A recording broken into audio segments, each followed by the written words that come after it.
বলি দিনের পর দিন নেতার পরিচয় দিয়া বুক ফুলায় না বাইসা বাবার পরিচয় দিয়া মাথা উঁচু করে সমাজে একদিন বাসো। 5 বছর পর একদিনের জন্য খবর নেওয়া নেতার চামচামি না করিয়া সুখ দুঃখে সারা জীবন পাশে থাকা বাবারে সম্মান করো। ধন্যবাদ।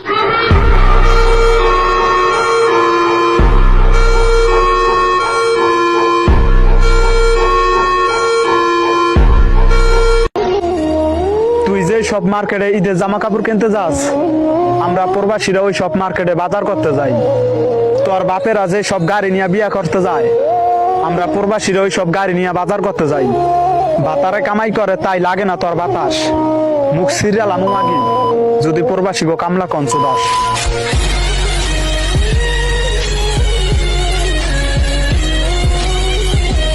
দেশের জন্য 9 মাস যুদ্ধ করে আজও দেশ থেকে মুক্তিযোদ্ধা ভাতা পায় তাদের পরিবারেরা, অথচ বছরের পর বছর নিজের দেশকে রেমিটেন্স দেওয়ার জন্য যুদ্ধ করতেছে প্রবাসীরা। সেই প্রবাসীদের লাশটাই নাকি ইউএস বিমান বহন করতে পারবে না। তো বলি তোমাকে বাপের টাকা দিয়া প্রবাসী আইছিলাম রে, তবুও তো মাসের পর মাস সেই প্রবাসীদের কষ্টে কামানো রেমিটেন্স পকেটে নিয়ে চলাফেরা করো।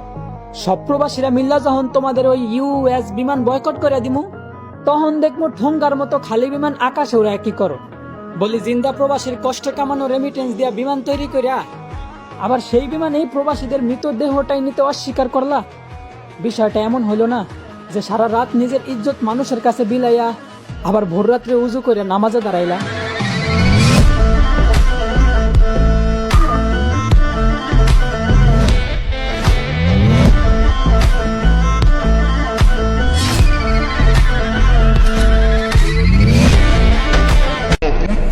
প্রবাসীগো নামে যারা বদনাম করতেছে অগ বদনাম করতে দাও, কারণ প্রবাসীগো নামে বদনাম তারাই করে যাদের কন্ডম দুর্ঘটনায় জন্ম হয়েছে।